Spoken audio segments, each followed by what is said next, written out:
Hey guys, thanks for tuning in. This is a video on how I built this welding table, fixture table. I actually did one of my first YouTube videos where I built this finger brake from a Harbor Freight brake. And some of you guys saw this table in the background, and I got some questions on it, and on my social media I've had questions on it, and I didn't film the entire build process of it, but I did take progression photos, and so I figured I would show you how I built this table, what all it can do.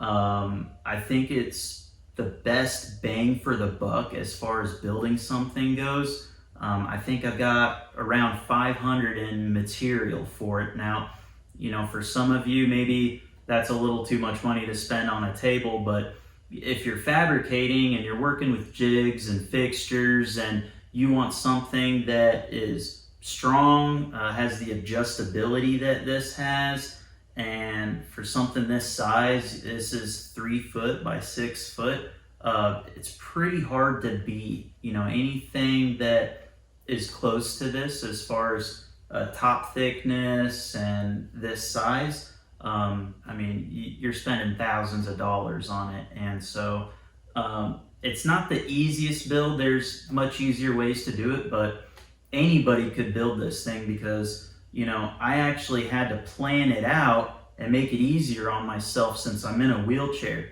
So making the top, all of these separate 6-inch pieces right here worked out perfectly for me. So I can't handle, a big giant 6-foot sheet of steel without like a gantry, and it's just too much. I wanted to be able to build this myself in the shop, and so here it is. All right, so let's start with the top of this table. These pieces right here are 6-inch by 3/8 thick cold rolled steel. Reason I chose 3/8 is because that's about as thick as I can go for my plasma cutter to cut these patterns here real clean. It's just going 1/2 inch is kind of pushing it. And reason I went with cold rolled is because hot rolled, sometimes you get a bow with the material, and just going with this cold rolled stuff, it was nice and flat going across this way.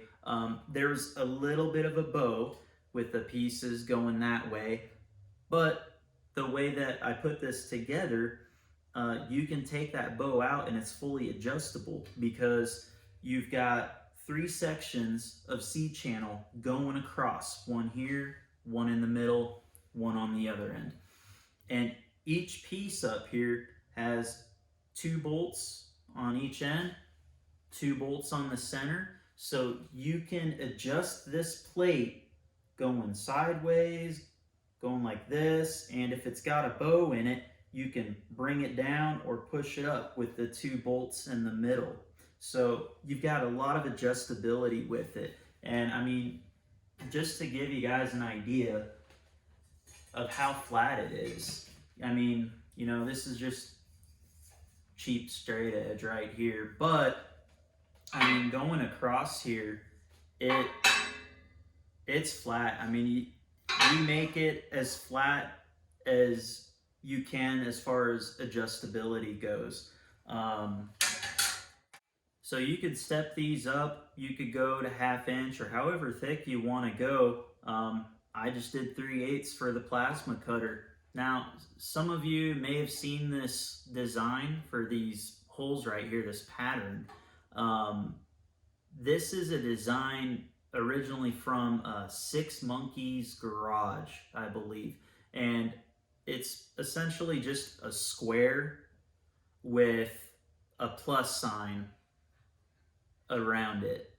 And so a lot of you, might want to go with the holes being drilled, and if you've got access to a laser or a water jet, you could do the round holes. But for me, I wanted to be able to just throw this 3-foot piece into my plasma table and cut these patterns out rather than trying to drill all these holes because it would take forever. And my plasma cutter doesn't cut them clean enough to allow the type of tooling that utilizes those holes for fixtures.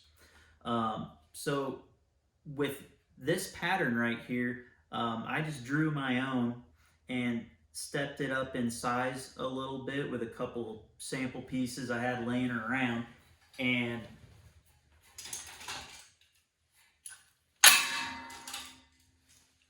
I already had clamps like this, which most of you probably have. And these go right in here. You can turn it around, go back and forth, side to side. Real handy. They just go right in there.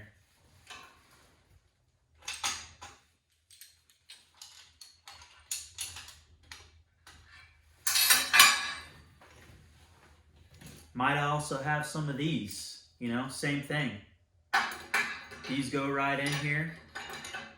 Turn them around. These as well.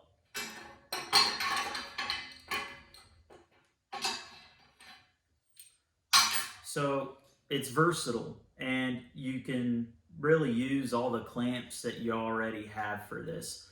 Also, when I laid these top pieces out, I did a 1/2 inch gap in between each plate. So you could also use T-nuts with it. And then this part of the hole here, that plus sign, this is 5/8. So if you've got 5/8 T-nuts, you could use those in those sections there.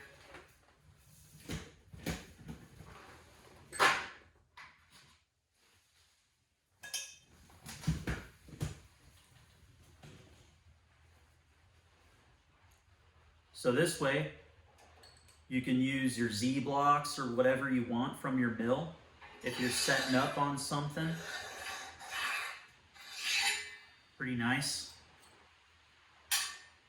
So on one end of the table, I just put in a toolbox on a soft close slide for, you know, drawers, that kind of stuff, a heavy duty one.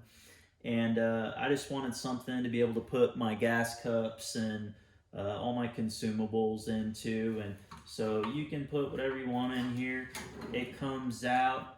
And then also on this end, I've got a little grinder just for my tungstens. So I can always have a nice clean grind on my tungsten, and it's right there. I don't have to go rolling across the shop or anything.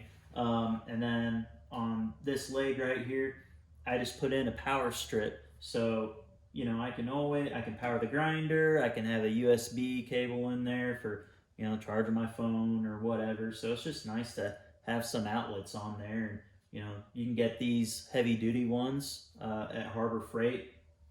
Pretty awesome. And, you know, I can run my grinders off of it and that kind of stuff too. But that's how I designed this side right here. Also, while we're here, you can see the C channel that I used. So I love C channel just because it's a strong profile, the shape of it, and going across the whole table, going 6 feet down, you know, they don't dip or anything. And the way that I built the frame of the table that the C channel sits on also holds it up as well. But as you can see here, I just drilled a bunch of holes. In fact, I didn't drill it. I just put it in my plasma table and just indexed the pieces over. I think I did the hole patterns in a 3-foot increment, and then I indexed it over and just burnt the holes. So the bolts go through here, and you can adjust it because the bolt head is welded to the underside right here. So you've got a nut on top and a nut on the bottom. If you want to raise this plate, all you do is loosen up this nut here and then start tightening that one down, and that'll bring the plate up. And if you have to drop it, it's just the opposite of that.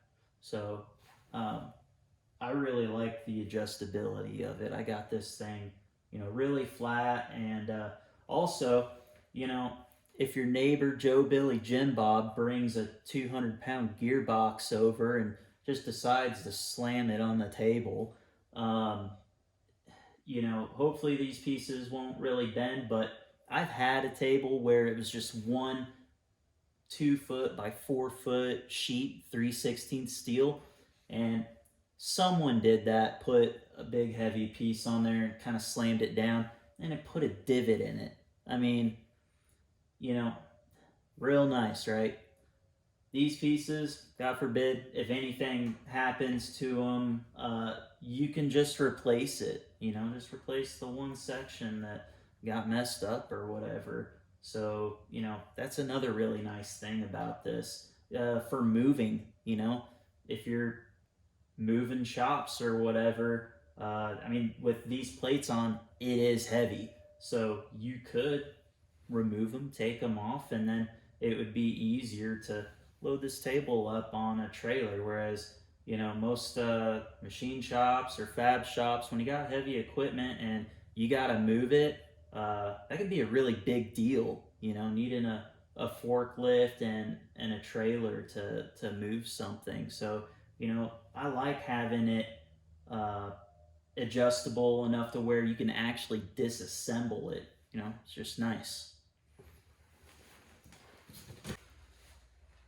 On the other side of the table here, I've just got a piece of flat strap going across here to hold up all of my clamps, so easy access. And then I've got a tray down here that I cut out on the plasma table, bent up, and it's just for holding whatever. Throw your grinders in there, your helmet, whatever you need to. Also, from there, you might be able to see on the frame that I have this piece offset. Same with the other side where the toolbox is. And so reason I did that is because I'm usually working from this side, but my legs will get in the way if I've got things right up to the edge. So that way I can roll under it. And most of you are wanting to sit down when you're welding anyways. You want to be as comfortable as you can be. So, it's just good to kind of plan your table out like that so that you can, roll under it and be comfortable. Also, can't see from there on this corner though, I put in a 2-inch by 2-inch ID square tubing and just welded it in there. And that's going to be for other tools that I'm going to be building. I mean, I'm not utilizing it now, but I figured why not add that in. So that way, if you got a vise that is on a receiver tube, you can slide it in here and, what other tooling that you need to put in there for, you can do that. And again, as you'll see from some of my videos, I'm really good at complicating things, but I just like stuff to look cool. So this middle piece right here, it helps brace these two shelves up a little bit, and it just kind of triangulates everything, so adds a little bit of strength. But this is just 1/8-inch plate, and I like putting my badge on everything, so I cut that out, cut a centerpiece out, jeweled it, and epoxied my logo in there, and I just think it looks cool. But if any of you are interested, I might make these DXF files available, and then you can put your logo in there. But it flows nice, and if you make this table to the same size and specifications that I did, these pieces will line right up and weld in pretty easily.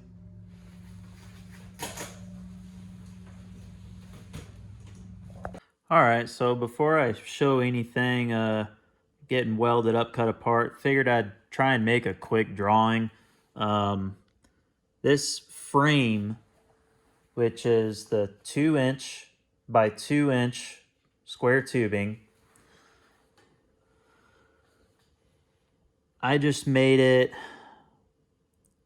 67.5 inches wide from here to here, and then 33 inches going from there to here. And reason I went less than 3 feet and less than 6 feet is I wanted these pieces up here to overhang a little bit. That way it's easy to clamp things to it, and it's a little bit easier to work around when these pieces are overhanging some. Also, when you measure these out, since I use 6-inch by 3/8 by 3 foot long pieces of steel plate, when you put 11 of them together with a 1/2 inch gap in between, it comes out to 71 inches. So we're just a little bit short of 6 foot. That would be 72 inches, but that's all right. So if you get the top section 67 or even 68, I think I've winged it like I do most things. So it doesn't have to be exact. You just want it enough to where these overhang some when they're all spaced out. And then I've got a piece that just goes along the center. And then that way, when you put the C channel on top, what I end up doing is bringing it half on here, so 1 inch in, and then it overhangs a little bit, and then comes across here. So you can weld it right here, right here, right here, and, you know, along this section right here. Then you got your middle piece of C channel that'll go across this, and you can weld it here, here, here, here, there, and there. And then on the end, you got your other piece of C channel. And the same thing as this side.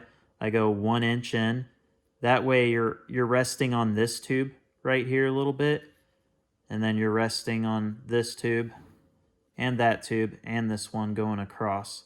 And then you could just weld it in those spots as well.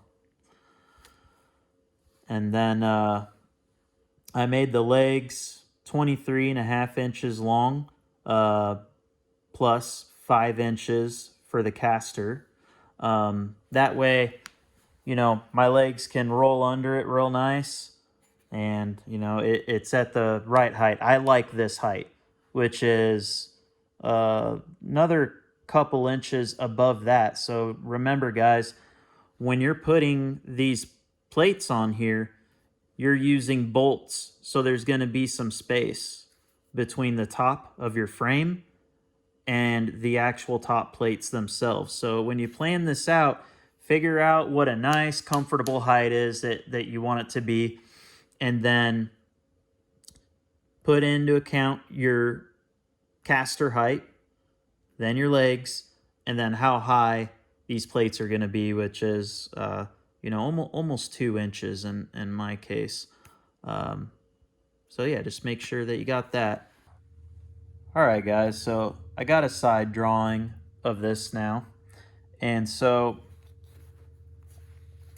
we've got these legs here from the outside to the outside. That's 33 inches. Then from the inside to the inside, we've got 29 inches. So these tubes right here, this one and this one, 29 inches. Unless you take this top one and do a 45 degree like I did, then it's 33. So you can blend those corners in real nice. Now, the trays here on the bottom, I just went 7 inches from the inside of that tube to the outside of that tube right there. And this tube, 12 inches long, and then 24 inches long going this way. And then I just bring another tube coming back here, welded it up, real basic. I just wanted a 1 foot by 2 foot shelf right here. So, you know, for a tray, or in my case, a little toolbox. Okay, so then we've got a side view of the C channel right here. And the channel that I'm using is 3" by 1.5", 3/16 thick. Okay, and you know, this channel in the corners, it's thicker than 3/16. It's 3/16 down here. So this is pretty tough stuff, guys. I went in 1 inch from the outside to this edge. Okay, and then from here to here is 11 inches. So between these two 11 inches, between these two 11 inches, and then 1 inch from the side on both sides. That'll make sure that these are nice and even all the way across. All right, guys, so for the channel, looking from the top, so you got 3 inches from here to here. The channel pieces I cut at 71 inches. I went in 1/2 inch for this first hole from the edge, and then I went over 4 inches, then 2.5, then 4 inches, then 2.5 and 4 inches, and so on through this whole piece. And I did that because since these pieces are 6 inches wide, I went 1 inch in and 1 inch in from each side. So that makes it 4 inches. And then it would be a 2-inch gap from here to here if they were pushed together, but they're not. We got a 1/2 inch gap. So that's where you get your 2.5 inch gap right there. So starting from one end, I went 1/2 inch in on this piece, and then 4 inches over, 2.5, 4 inches, 2.5, 4 inches. You can see from the bottom here, it's just 2.5, 4, 2.5, 4, 2.5, 4. All right. And on these pieces in particular, I believe I went 4.5 inches in on one end, and then lined the center ones up, and then went to the end. All right, guys, so again, I didn't film the whole process of building this thing, but I did take some photos, and so I just wanted to show you the steps that I took in order to get this thing put together. So here you can see the pieces of channel. I just cut the holes with the 2.5 inch gaps and 4 inch gaps along the center, and got those laid out.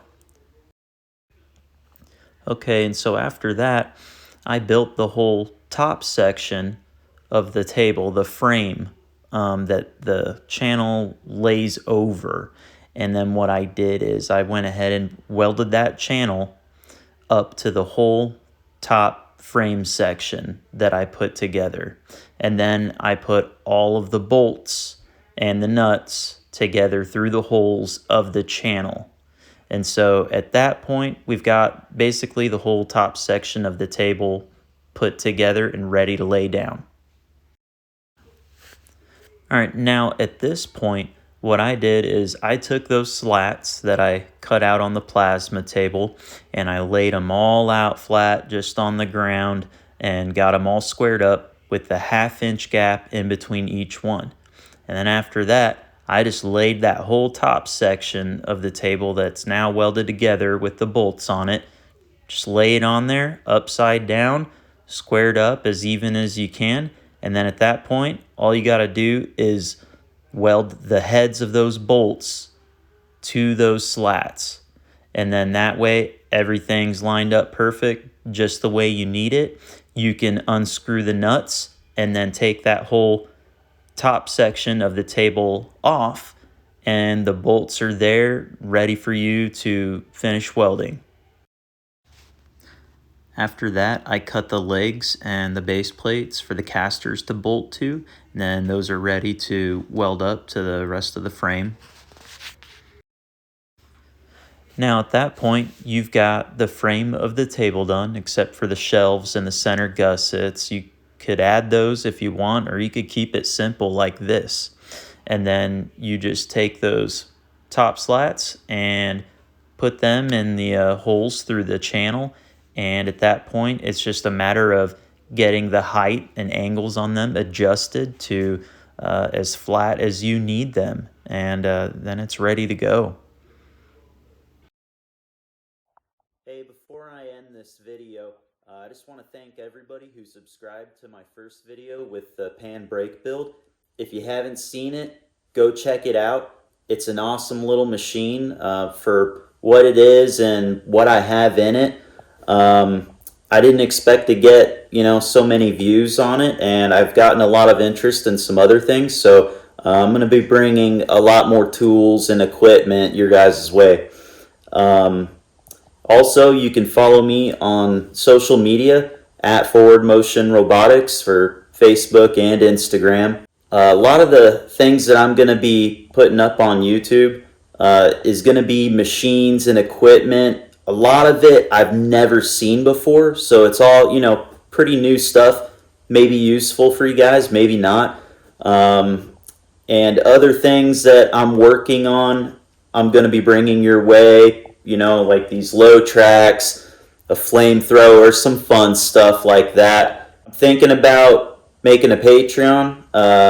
If that's something you guys would be interested in, like a monthly membership where I give you all of my blueprints, DXF files for all of the stuff that I'm building. So even if you don't have a plasma cutter, you can just take these files and send it over to your nearest plasma cutter, and they could get the parts cut out for you. I appreciate all the feedback that I've gotten. You guys are awesome. So if you haven't subscribed, go ahead and do that. I really appreciate it. Hit that notification bell, and can't wait to show you guys all the new projects that are coming.